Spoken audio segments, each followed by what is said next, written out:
Hello, my name is Jeffrey Cook, and I'll be discussing the human immune system for my final presentation in Biology 54 for the summer 2015 class. Okay, so for an outline, I'll be defining the human immune system, discussing the similarities and differences between a healthy immune system and a damaged immune system. I'll be going into my subtopic of antimicrobial resistances, or AMR. In addition, hospital-acquired infections, or HIA. Then I'll be discussing specifically the types of prevention, identification, and assisting that can go for one particular type of these.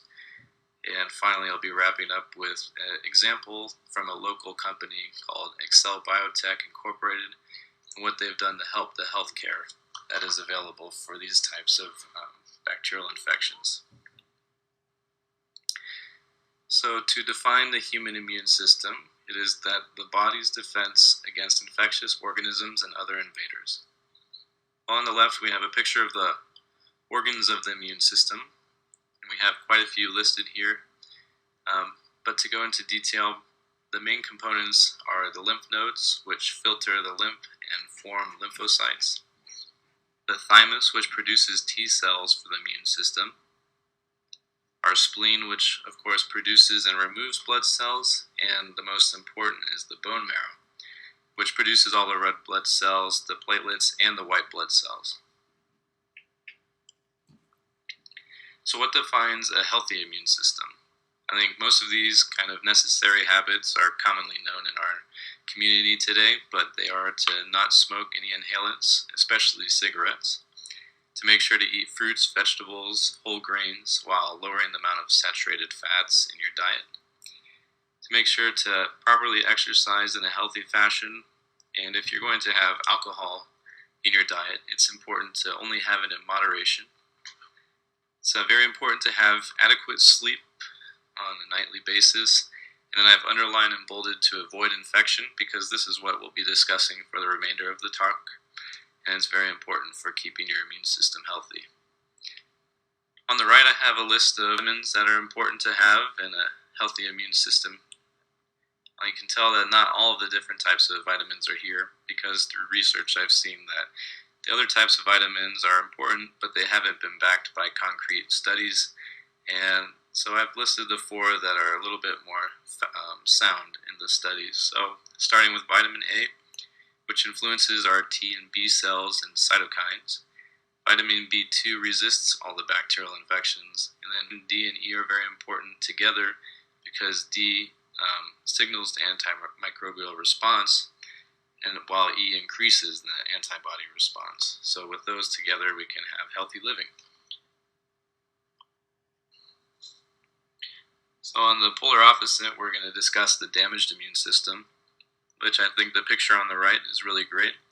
This gives the 8 different types of fights that the immune system has to go through regularly. It has to deal with viruses, toxins, carcinogens, fungi, pollution, bacteria, germs, and parasites, all the kind of scary things that we grew up with.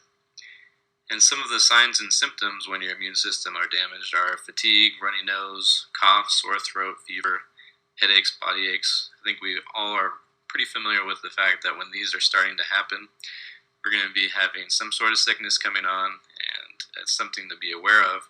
But many don't know that all the different causes can come from a number of different things, including high amounts of stress, inadequate sleep, which we mentioned before, but also if you're exercising and overtrain, this can be a negative effect on the body.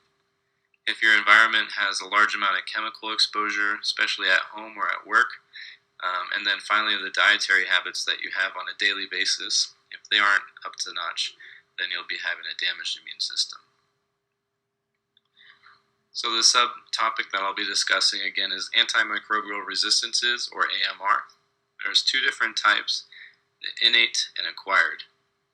Now, the innate is if it's already been present in the organism, but what we're going to be discussing is if it's an acquired resistance, which means it's newly developed.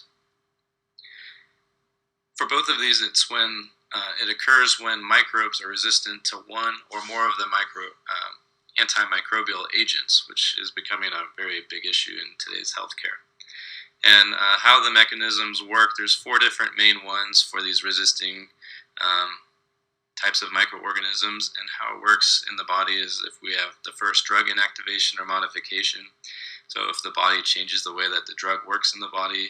For a second one, if there's an alteration of the target site, so how the drug might be able to activate onto the cells can be altered by the body in a kind of preventative action.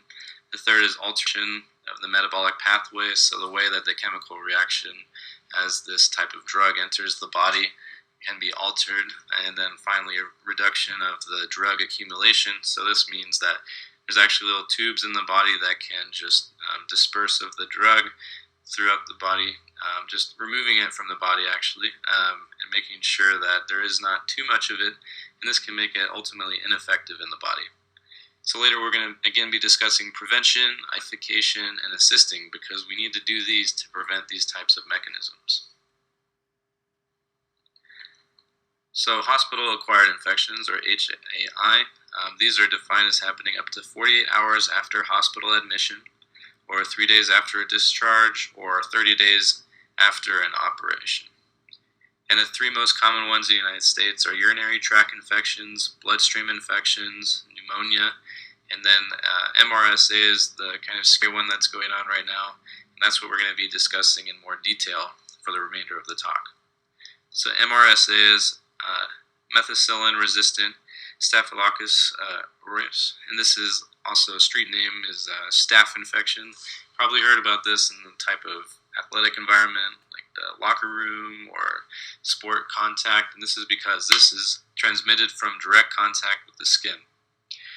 Now what makes this scary is that it's resistant to multiple types of antibiotics, which means that to treat it you have to use multiple types of antibiotics. So therefore we're classifying this as one of the types of superbugs that's out there right now. So why is prevention important? Ultimately, the antimicrobials used for these HAIs are very limited, they're becoming more expensive, and additionally the patients are progressively declining very rapidly after they get these types of bacterial infections. So what we do is we need to increase the amount of hand hygiene as a preventative action, because it's very inexpensive, easy to practice. Already about 40% of the employees in hospital settings are following these.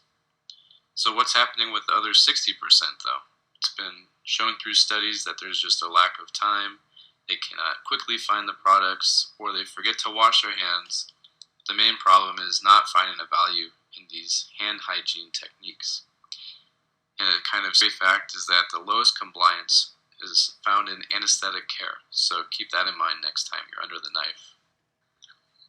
Identification is very important. So for example, with MRSA, you're going to have signs and symptoms starting to come up. You're going to ask yourself, is this a spider bite or is this an infection? And eventually you'll probably have to go to the physician. He's going to discuss with you your last skin encounters, and then he'll do a culture test. Now hopefully they have the technologies of an analyzer, which we'll discuss next, or nasal testing, which is a very innovative type of testing where they use a swab, shown here in the picture, to be able to pretty much get an accurate reading of if you are infected or not. Some of the places that you might not know that you can get these inside a hospital setting are ventilators, catheters, and surgical sites, if they aren't cleaned especially.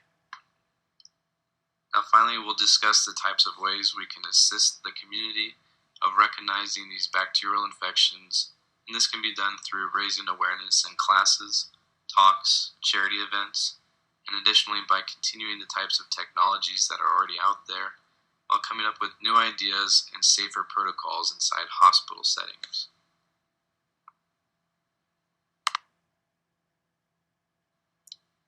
So as I mentioned, locally there's a company named Excel Biotech Incorporated. It's a biotech company in Los Gatos. I actually work here now, and this is a place where we contract designs for diagnostics, life sciences, and disposables.